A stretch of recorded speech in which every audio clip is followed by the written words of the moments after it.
ನಮಸ್ಕಾರ ವೀಕ್ಷಕರೇ, ಶ್ರೀಗಿರಿ ವಾರ್ತೆಗರಿಗೆ ಸ್ವಾಗತ. ನಾನು ನಿಮ್ಮ ಗ್ರಹೇಶ್ವರ ಗಾರ್ಡಿಗೇಂದ್ರ.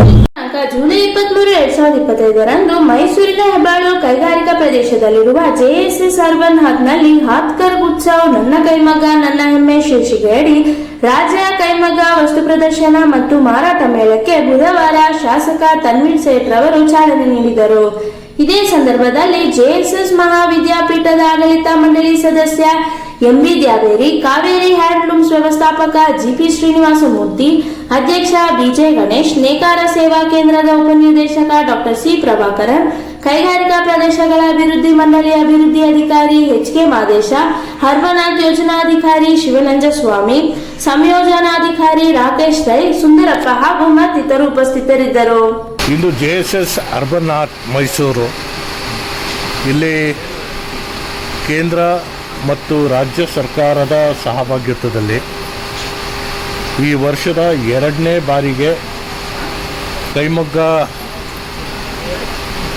ಒಂದು ವಸ್ತು ಪ್ರದರ್ಶನ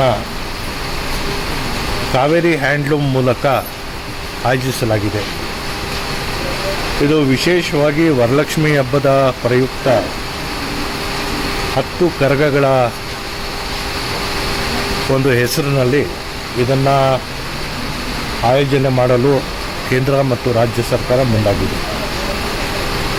ರಾಜ್ಯದಲ್ಲಿ ನಮ್ಮಲ್ಲಿ ಒಟ್ಟು ಕೈಮಗ್ಗಗಳು ಮತ್ತು ಪವರ್ಲೂಮ್ ಉತ್ಪಾದನೆ ಮಾಡುವಂತಹ ವಸ್ತುಗಳಿಗೆ ಮಾರುಕಟ್ಟೆಯ ವ್ಯವಸ್ಥೆ ಕಲ್ಪಿಸುವಂಥ ನಿಟ್ಟಿನಲ್ಲಿ ಇವತ್ತು ನಾನು ಅತ್ಯಂತ ಸಂತೋಷದಿಂದ ಉದ್ಘಾಟಿಸಿರುವಂಥ ಈ ವಸ್ತು ಪ್ರದರ್ಶನ ಸುಮಾರು 14 ದಿನಗಳ ಕಾಲ, ಅಂದರೆ ಆಗಸ್ಟ್ 5ನೇ ತಾರೀಕುವರೆಗೂ ಇದು ನಡೆಯುತ್ತೆ. ರಾಷ್ಟ್ರದ ಮೂಲೆ ಮೂಲೆಗಳಿಂದ, ನಾರ್ತ್ ಈಸ್ಟರ್ನ್ ರಾಜ್ಯಗಳಾದಂತಹ ಆಸಾಮ್, ಮಿಜೋರಾಂ ಅಂಥ ಭಾಗದಿಂದನೂ ಇಲ್ಲಿ ಮಳಿಗೆಗಳು ಮಾಡಿದ್ದಾರೆ. ಬನಾರಸ್ಸಿಂದ ಸಿಲ್ಕ್ ಸೀರೆಗಳು, ನಮ್ಮ ರಾಜ್ಯದ ವಿವಿಧ ಜಿಲ್ಲೆಗಳಲ್ಲಿ ಏನು ರೇಷ್ಮೆ ಇರುವಂತಹ ಜಿಲ್ಲೆಗಳಲ್ಲಿ, ಅದರಲ್ಲಿ ಚಾಮರಾಜನಗರ ಆಗಿರ್ಬೋದು, ಬೆಂಗಳೂರು ಉತ್ತರ ಮತ್ತು ಮುಂತಾದ ಜಿಲ್ಲೆಗಳಿಂದ, ಬಳ್ಳಾರಿ ಮತ್ತು ಚಿತ್ರದುರ್ಗ ಜಿಲ್ಲೆಗಳಿಂದ ಇಲ್ಲಿ ಮಳಿಗೆಗಳನ್ನ ಹಾಕಿದ್ದಾರೆ. ಉತ್ತಮವಾದಂತಹ ಸೀರೆಗಳು, ಅದರಲ್ಲೂ ವಿಶೇಷವಾಗಿ ಹೆಣ್ಮಕ್ಕಳಿಗೆ ಡ್ರೆಸ್ಸಸ್ಸು ಎಲ್ಲವೂ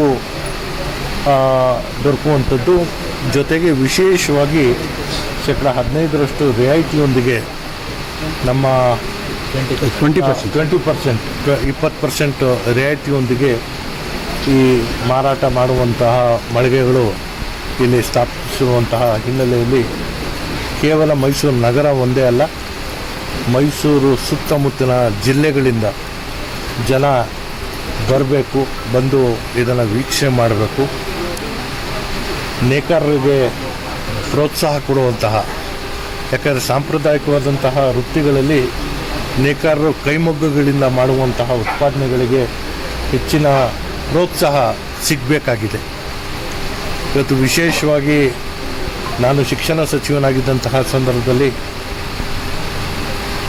ಏಕಕಾಲಕ್ಕೆ 3 ವರ್ಷದ MOU ಮಾಡುವ ಜೊತೆಗೆ ರಾಜ್ಯದ ಒಟ್ಟು 45 ಲಕ್ಷ ಸರ್ಕಾರಿ ಶಾಲೆಗೆ ಬರುವಂತಹ ವಿದ್ಯಾರ್ಥಿನಿಯರಿಗೆ ಕೈಮಗ್ಗ ಅಭಿವೃದ್ಧಿ ನಿಗಮದಿಂದಲೇ ನಾನು ನೇಕಾರರು ಸಿದ್ಧಪಡಿಸಿದಂಥ ಉಡುಪುಗಳನ್ನೇ ನಾವು ಅವರಿಗೆ ಸಮವಸ್ತ್ರವಾಗಿ ಕೊಟ್ಟಂಥದ್ದು.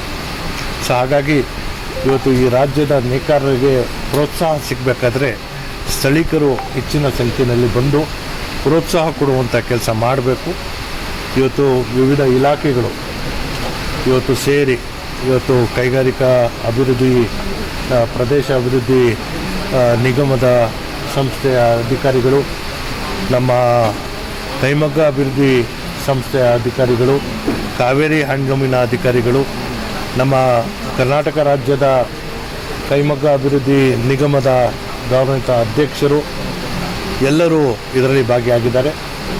JSS ಅರ್ಬನ್ ಹಾತ್ ಇವತ್ತು ಏನು ಹೊರವತ್ತಲ ರಸ್ತೆಯಲ್ಲಿದೆ, ಇದನ್ನು ಸಾಮಾನ್ಯ ಜನರಿಗೆ ಪರಿಚಯ ಮಾಡಿಕೊಡುವಂತಹ ಕೆಲಸನೂ ಆಗಬೇಕಾಗಿದೆ.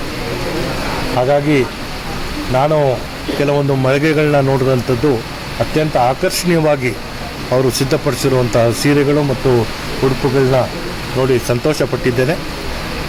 ನನಗೆ ಈ ಅವಕಾಶ ದೊರಕಿದ್ದಕ್ಕೆ ನಮ್ಮ ಇಲಾಖಾ ಅಧಿಕಾರಿಗಳಿಗೆ ನನ್ನನ್ನು ಆಹ್ವಾನಿಸಿ ಇದನ್ನು ಉದ್ಘಾಟನೆ ಮಾಡಲು ಕರೆದಿರೋದಕ್ಕೆ ನನಗೆ ಅತ್ಯಂತ ಸಂತೋಷ ಆಗ್ತಾಯಿದೆ.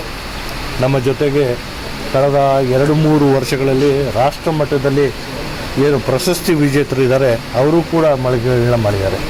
ತೆಲಂಗಾಣ ಪ್ರದೇಶದ ನೇಕಾರರಿಗೆ ಏನು ಸ್ಟೇಟ್ ಅವಾರ್ಡಿ ಮತ್ತು ಆಲ್ ಇಂಡಿಯಾ ಅವಾರ್ಡಿ ಅಂಥವರು ಇಲ್ಲಿ ಮಳಿಗೆಗಳು ಮಾಡಿದ್ದಾರೆ. ಜನ ಹೆಚ್ಚಿನ ಸಂಖ್ಯೆಯಲ್ಲಿ ಬಂದು ನೇಕಾರರಿಗೆ ಪ್ರೋತ್ಸಾಹ ಕೊಡಬೇಕಾಗಿ ನಾನು ವಿನಂತಿ ಮಾಡ್ತೀನಿ. ಇದರಲ್ಲಿ ಒಟ್ಟು 125 ನಮ್ಮ ಪಬ್ಲಿಕ್ ಅಂಡರ್ಟೇಕಿಂಗ್ ಕಂಪನಿಗಳಿವೆ. ಅದರಲ್ಲಿ ಲಾಭದಾಯಕವಾಗಿರುವಂಥದ್ದು ಕೇವಲ 70. ಇದರಲ್ಲಿ ಸುಮಾರು 17 ನಿಗಮಗಳು ಇವತ್ತು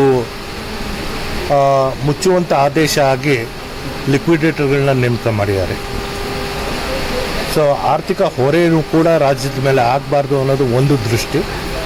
ಎರಡನೇದು, ಮೊದಲ ಹಂತದಲ್ಲಿ 90% ಎಲ್ಲ ನಿಗಮಗಳು ಭರ್ತಿಯಾಗಿವೆ. ಇನ್ನು ಕೇವಲ 10-12% ಉಳಿಕೆ ಇರುವಂಥದ್ದು.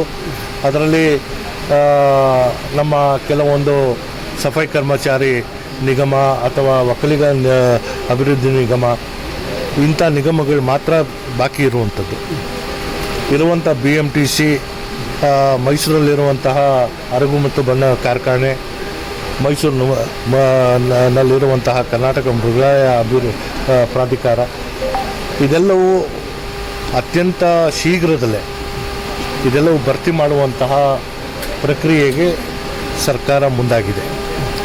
ಸೊ ಹಾಗಾಗಿ ಯಾರು ಆಗ್ತಾರೆ ಅನ್ನೋದು ನನಗೆ ಮುಖ್ಯ ಅಲ್ಲ. ನಮ್ಮ ಕಾರ್ಯಕರ್ತರಿಗೆ ನಾವು ಕೊಡಬೇಕಾಗಿರುವಂಥ ಗೌರವವನ್ನು ನಾವು ಕೊಡಬೇಕಾಗುತ್ತೆ.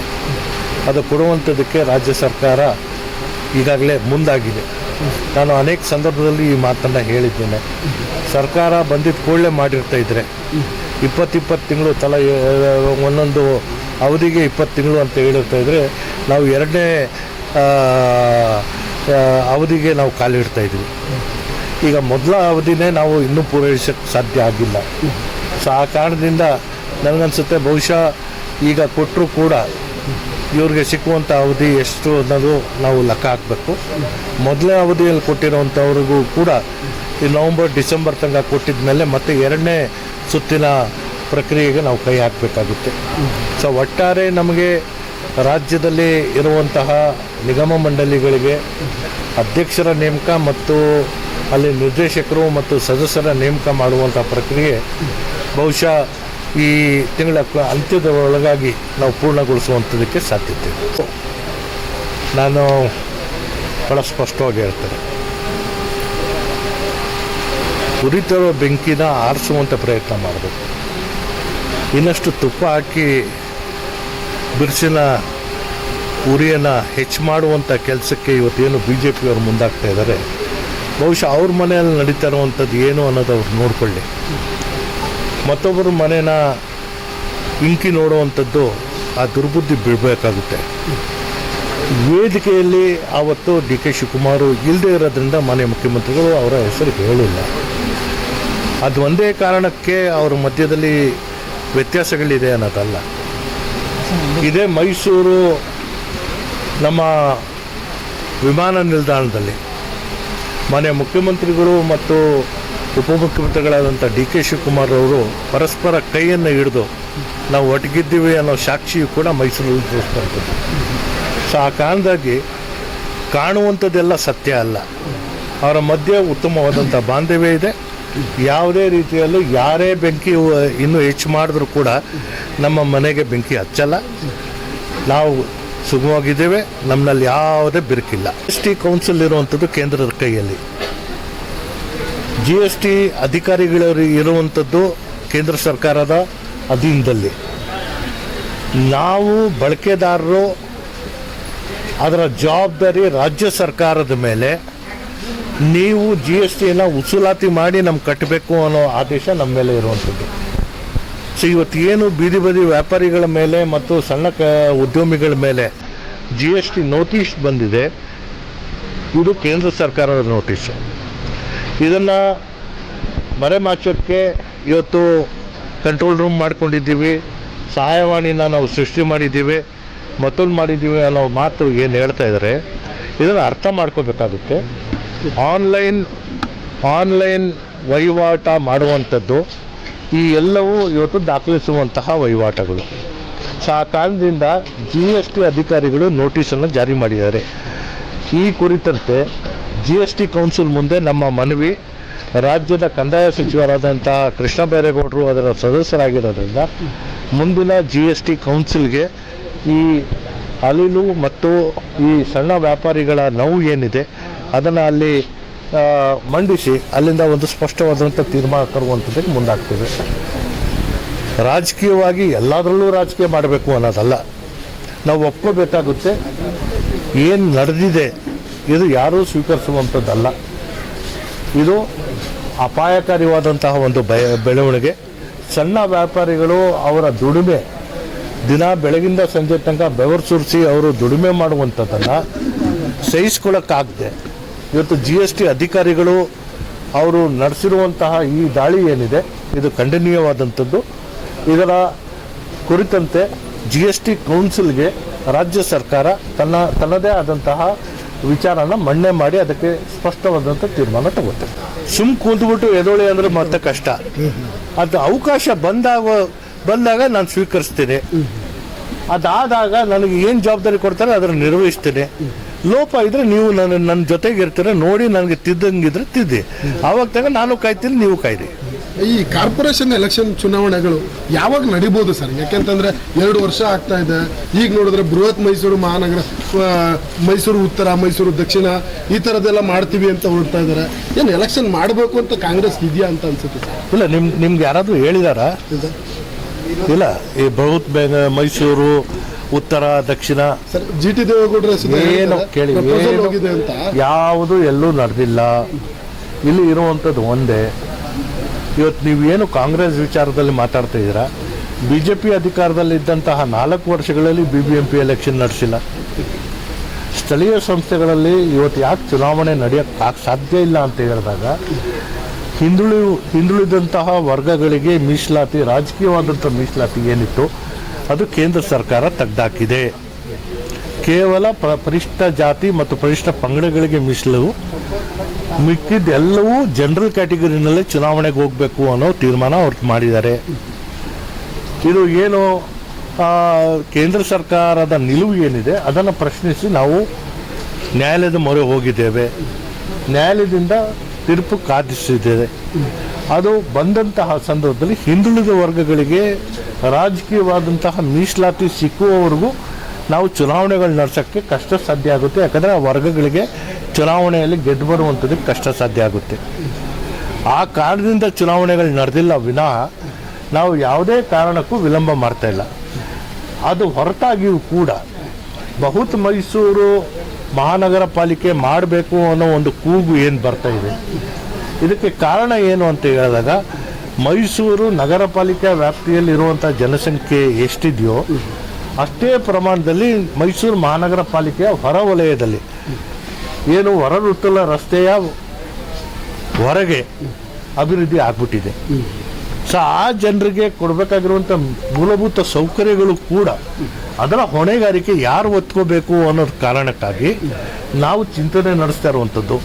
ವಿಳಂಬ ಹೆಂಗಿದ್ರೂ ಮೀಸಲಾತಿ ವಿಚಾರಕ್ಕೆ ಆಗ್ತಾ ಇದೆ, ಇದನ್ನೂ ಯಾಕೆ ಮಾಡಬಾರ್ದು ಅನ್ನೋ ಒಂದು ಕೂಗನ್ನು ನಾವು ಎತ್ತಿರುವಂಥದ್ದು. ಈ ಎರಡಕ್ಕೂ ಒಂದು ಉತ್ತರ ಕೊಟ್ಟು ಇತ್ಯರ್ಥ ಮಾಡಿ ಚುನಾವಣೆಗಳನ್ನ ನಡೆಸೋಕ್ಕೆ ಮುಂದಾಗ್ತದೆ. JSS ಮೈಸೂರು ಅರ್ಬನ್ ಹಾತ್ನಲ್ಲಿ ಕೈಮಗ್ಗ ಉತ್ಪನ್ನಗಳ ಪ್ರದರ್ಶನ ಮತ್ತು ಮಾರಾಟವನ್ನು ಆಯೋಜನೆ ಮಾಡಲಾಗಿದೆ. ಭಾರತ ಸರ್ಕಾರದ ಜವಳಿ ಮಂತ್ರಾಲಯ ಇಲಾಖೆ ಮತ್ತು ಕರ್ನಾಟಕ ರಾಜ್ಯ ಸರ್ಕಾರದ ಕೈಮಗ್ಗ ಇಲಾಖೆಯ ಮೂಲಕ ಕಾವೇರಿ ಹ್ಯಾಂಡ್ಲೂಮ್ಸ್ ಬೆಂಗಳೂರು ಇವರು JSS ಮೈಸೂರು ಅರ್ಬನ್ ಹಾತ್ನಲ್ಲಿ ಕೈಮಗ್ಗ ಉತ್ಪನ್ನಗಳ ಪ್ರದರ್ಶನ ಮತ್ತು ಮಾರಾಟ ಮೇಳವನ್ನು ಆಯೋಜನೆ ಮಾಡಲಾಗಿದೆ. ವರಮಹಾಲಕ್ಷ್ಮಿ ಹಬ್ಬದ ಪ್ರಯುಕ್ತ ಆಯೋಜನೆ ಮಾಡಿರುವಂತಹ ಈ ಮೇಳದಲ್ಲಿ ದೇಶದ ಸುಮಾರು 75ಕ್ಕೂ ಹೆಚ್ಚು ಕೈಮಗ್ಗ ನೇಕಾರರು ಮೇಳದಲ್ಲಿ ಭಾಗವಹಿಸಿದ್ದು ತಾವೆಲ್ಲರೂ ಈ ಮೇಳದ ಸದುಪಯೋಗವನ್ನು ಪಡ್ಕೋಬೇಕು ಅಂತ JSS ಮಹಾವಿದ್ಯಾಪೀಠದ ಅಂಗಸಂಸ್ಥೆಯಾಗಿರುವಂತಹ JSS ಮೈಸೂರು ಅರ್ಬನ್ ಹಾತ್ನ ಪರವಾಗಿ ನಾನು ವಿನಂತಿಯನ್ನು ಮಾಡ್ತಾ ಇದ್ದೀನಿ. ಈ ಮೇಳವು ಇಂದಿನಿಂದ 5/8/2025 ತನಕ ಅಂದರೆ 14 ದಿನಗಳ ಕಾಲ ಈ ಮೇಳ ನಮ್ಮ JSS ಮೈಸೂರು ಅರ್ಬನ್ ಹಾತ್ನಲ್ಲಿ ನಡೆಯುತ್ತದೆ. ಬೆಳಿಗ್ಗೆ 10 ಗಂಟೆಯಿಂದ ರಾತ್ರಿ 9 ಗಂಟೆವರೆಗೆ ಉಚಿತ ಪ್ರವೇಶದ ಜೊತೆಗೆ ಈ ಮೇಳವನ್ನು ಆಯೋಜನೆ ಮಾಡಲಾಗಿದೆ. ನನ್ನ ಹೆಸರು ರಾಕೇಶ್ ರೈ, ನಾನು ಸಂಯೋಜನಾಧಿಕಾರಿಯಾಗಿ JSS ಮೈಸೂರು ಅರ್ಬನ್ ಹಾತ್ನಲ್ಲಿ ಕಾರ್ಯನಿರ್ವಹಿಸ್ತಾ ಇದ್ದೀನಿ. ಮತ್ತೆ ಮುಂದಿನ ವಾರ್ತೆಗರಿಯಲ್ಲಿ ಭೇಟಿಯಾಗೋಣ. ಶ್ರೀಗರಿ, ನಿಮ್ಮ ಮನದಾಳದ ಗರಿ. ನಮಸ್ಕಾರ. ಶ್ರೀಗರಿ, ನಿಮ್ಮ ಮನದಾಳದ ಗರಿ. ಶ್ರೀಗರಿ, ನಿಮ್ಮ ಭಾವನೆಗಳ ಗರಿ. ಶ್ರೀಗರಿ, ನಾಡಿನ ಹೆಮ್ಮೆಯ ಗರಿ. ಮನೆ ಮನಗಳ ಗರಿದು ಶ್ರೀಗರಿ, ತನು ಮನ ಧನಗಳ ಗರಿದು ಶ್ರೀಗರಿ, ವಿಶ್ವದ ದೇಶದ ನಾಡಿನ ಗರಿದು ಶ್ರೀಗರಿ. ಶ್ರೀಗರಿ ಶ್ರೀಗರಿ ಶ್ರೀಗರಿ ಶ್ರೀಗರಿ ಶ್ರೀಗರಿ, ನಿಮ್ಮ ಮನದಾಳದ ಗರಿ.